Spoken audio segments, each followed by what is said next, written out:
नमस्कार साथियों, हिमाचल प्रदेश में होने वाले विधानसभा के चुनाव में अब चंद दिनों का समय बचा है। ऐसे में भारतीय जनता पार्टी और कांग्रेस पार्टी के लिए करो या मरो की स्थिति बन चुकी है, क्योंकि यहां पर वर्तमान में भारतीय जनता पार्टी की सरकार है और भारतीय जनता पार्टी अपनी सरकार को बचाए रखने के लिए जी तोड़ प्रयास कर रही है। लेकिन इस वक्त हिमाचल का मंजर कुछ अलग ही नजर आ रहा है। यहां पर भारतीय जनता पार्टी से बागी हुई नेताओं ने बीजेपी की नींदें उड़ा दी है और भारतीय जनता पार्टी बागी नेताओं को साधने के लिए दूसरे राज्यों के दिग्गज नेताओं को हिमाचल प्रदेश में प्रचार के लिए बुला लिया गया है, जिसमें से जेपी नड्डा, भारतीय जनता पार्टी के प्रधानमंत्री नरेंद्र मोदी, अमित शाह और उत्तर प्रदेश के मुख्यमंत्री योगी आदित्यनाथ लगातार हिमाचल प्रदेश के चुनावों को साधने के लिए हिमाचल की जनता को भारतीय जनता पार्टी के पक्ष में करने के लिए जी तोड़ प्रयास करते नजर आ रहे हैं। तो दूसरी तरफ कांग्रेस पार्टी इस बार सरकार में वापसी करने के लिए करो या मरो की स्थिति में बन चुकी है। तो भारतीय जनता पार्टी के बगावती नेताओं के दौरे ने भारतीय जनता पार्टी के पैरों तले से जमीन खिसकती नजर आ रही है।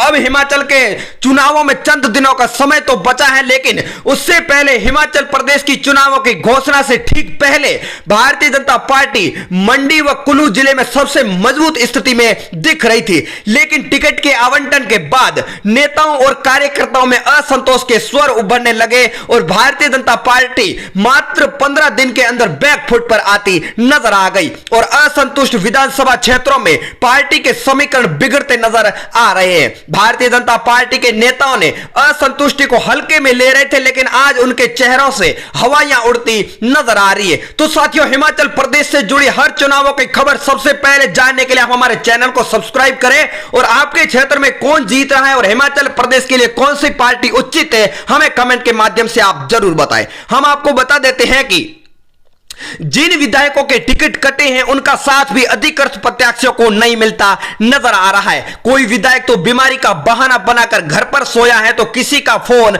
कई दिनों से स्विच ऑफ आ रहा है। टिकट कटने वाले विधायकों का गुस्सा 7वें आसमान पर है और वह पार्टी के नेतृत्व का निर्णय भी नहीं बचा पा रहे हैं। ऐसे में द्रंग विधानसभा के टकोली में सोमवार को आयोजित उत्तर प्रदेश के मुख्यमंत्री योगी आदित्यनाथ की चुनावी रैली का नजारा भी देखने को मिला। विधायक जवाहर ठाकुर के कई दिनों के बाद लोगों को दर्शन हुए। उनका भी टिकट कटा है, लेकिन संबोधन के दौरान उन्होंने मंच से पार्टी के प्रत्याशी पूर्णचंद ठाकुर का नाम लेना उचित नहीं समझा और जवाहर ठाकुर यही नहीं रुके, उन्होंने यह तक कह दिया कि प्रत्याशी होते हुए भी योगी आदित्यनाथ की रैली करने के लिए आने की जरूरत नहीं पड़ती। अगर हमें टिकट दिया होता तो भारतीय जनता पार्टी को एक तरफा जीत दिला देते। लेकिन इस बार भारतीय जनता पार्टी के लिए चुनाव बेहद ही अहम होने वाले हैं और कांग्रेस की स्थिति इन दिनों मजबूत हो चुकी है। उससे पहले हिमाचल प्रदेश की 68 विधानसभा चुनाव का ताजा ओपिनियन पोल आ चुका है, जहां पर भारतीय जनता पार्टी की स्थिति कहां पर खराब नजर आ रही है और कांग्रेस की स्थिति कहां पर मजबूत नजर आ रही है।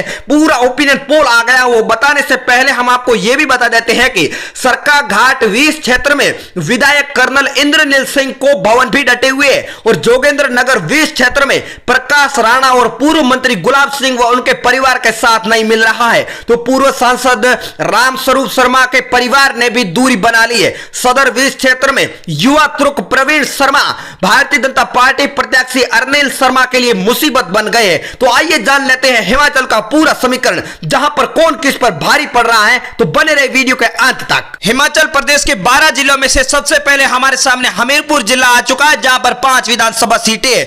यहां पर भारतीय जनता पार्टी का कमल 3 सीटों पर खिलता बताया जा रहा है और कांग्रेस पार्टी के खाते में 2 सीटें जा रही है, बाकी अन्य को यहां पर एक भी सीट नहीं मिलने वाली है। जिला आ चुका है लाहौल, जहां पर 1 विधानसभा सीट है। पूरा माहौल यहां का भारतीय जनता पार्टी के पक्ष में जाता नजर आ रहा है। 1 सीट पर बीजेपी कब्जा कर रही है, कांग्रेस पार्टी का खाता नहीं खुलने वाला है। अगला जिला आ चुका है चंबा, जहां पर 5 विधानसभा सीटें है। यहां पर भी कांग्रेस और भारतीय जनता पार्टी के बीच में सीधी टक्कर देखी जा रही है, बल्कि भारतीय जनता पार्टी 1 सीट पर आगे रहती बताई जा रही है और कांग्रेस पार्टी को मात्र 2 सीटें मिल रही है। अगला जिला आ चुका है मंडी, जहां पर कांग्रेस का दबदबा होता नजर आ रहा है। 5 सीटों पर कब्जा कांग्रेस कर रही है, तो भारतीय जनता पार्टी दूसरे नंबर नंबर पर 2 सीटों पर कब्जा कर रही है। एक सीट यहां पर अदर के खाते में भी जा सकती है।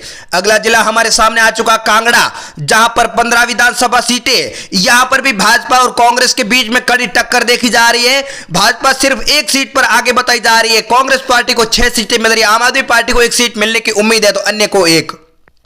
किन्नौर जिले की बात करें तो यहां पर 1 विधानसभा सीट है। यहां का माहौल पूरी तरह से बदल चुका बताया जा रहा है। 1 सीट कांग्रेस पार्टी के खाते में जा रही है। भारतीय जनता पार्टी और अदर का यहां पर खाता नहीं खुलने वाला है। जिला आ चुका है कुल्लू, जहां पर 4 विधानसभा सीटें, यहां पर सीधी टक्कर कांग्रेस और भारतीय जनता पार्टी के बीच में बताई जा रही है। 2 सीटें भाजपा को मिल रही है तो 2 सीटें कांग्रेस पार्टी के खाते में जाती बताई जा रही है। अगला जिला हमारे सामने आ चुका बिलासपुर, जहां पर 4 विधानसभा सीटें, यहां पर भारतीय जनता पार्टी को एक तरफा वोट मिलते नजर आ रहे हैं। 3 सीटों पर भारी मात्रा में बढ़त हो रही है तो कांग्रेस पार्टी के खाते में 1 सीट जा सकती है, अदर का खाता नहीं खुल रहा है। जिला आ चुका है ऊना, जहां पर कांग्रेस और भारतीय जनता पार्टी के बीच में सीधा मुकाबला बताया जा रहा है। यहां पर भाजपा को 2 सीटें मिल रही है, कांग्रेस पार्टी को 2 सीटें मिल रही है तो अदर के खाते में 1 सीट जा सकती है।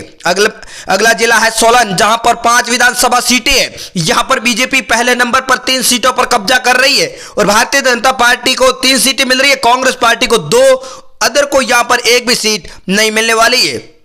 अगला जिला है सिरमौर, जहां पर 5 विधानसभा सीट है। यहां पर कांग्रेस पहले नंबर पर 3 सीटों पर कब्जा कर रही है। भारतीय जनता पार्टी को 2 सीटें मिल रही है, अदर का यहां पर खाता नहीं खुल रहा है।